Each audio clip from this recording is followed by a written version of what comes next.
Couple of 2-1 clubs get together out east this week. The Giants with that record after taking their first loss. The Chicago Bears over 500 after a last-second nail-biter. Santos 3 out of 3 on the day, and Chicago improves to 2-1 on the season. Both teams better be ready to play some good run defense. Week 2, David Montgomery goes off for 122 yards. Gets hurt early in Week 3. Hasn't been ruled out at the moment. No matter. Stick in the Khalil that's still around. Herbert pounds the rock, 157 yards, 7.9 a try. Herbert inside the 10, still going at the 5, turns his legs, and he's in! Might not have the most famous first version of his name in the NFL, or the last, doesn't matter. Lots of Bears fans actually believe he's the best back in Chicago. It's Herbert on first down.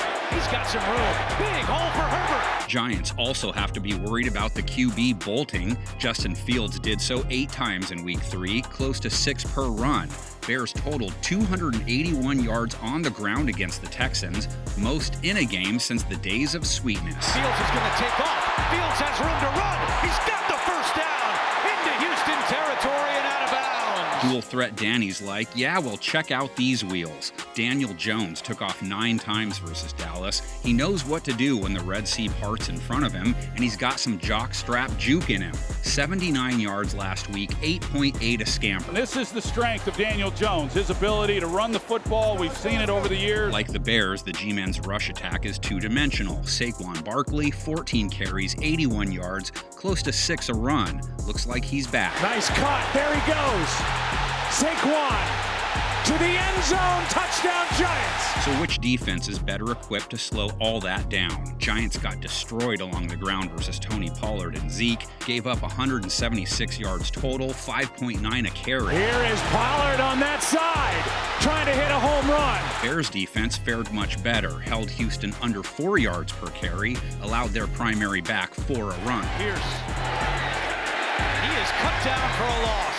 Roquan Smith needs to show up this week and have a game like he did last week. 16 tackles, 2 TFLs. Oh, and a big hit by Roquan Smith. Not to mention that INT that set up the game winner. 3rd and 1, Mills, pass deflected, intercepted, Roquan Smith. While both teams' rush attacks are firing on all cylinders, their passing attacks need some jumper cables.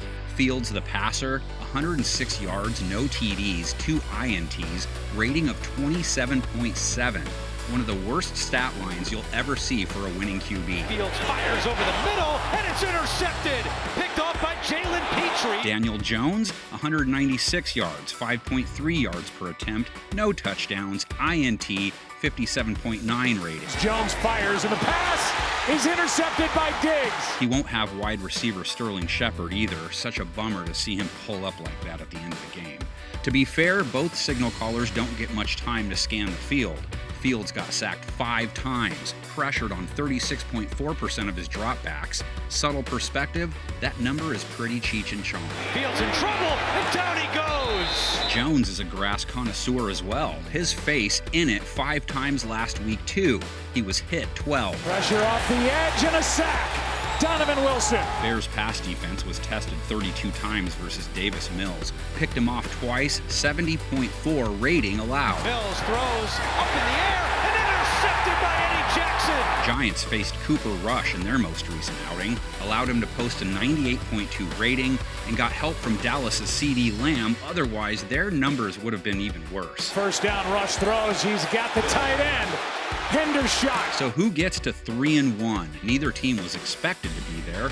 Unlike the Clerk, though, they'll be happy if they do. Your keys to the game, your predictions, comment section, our predictions, the screen.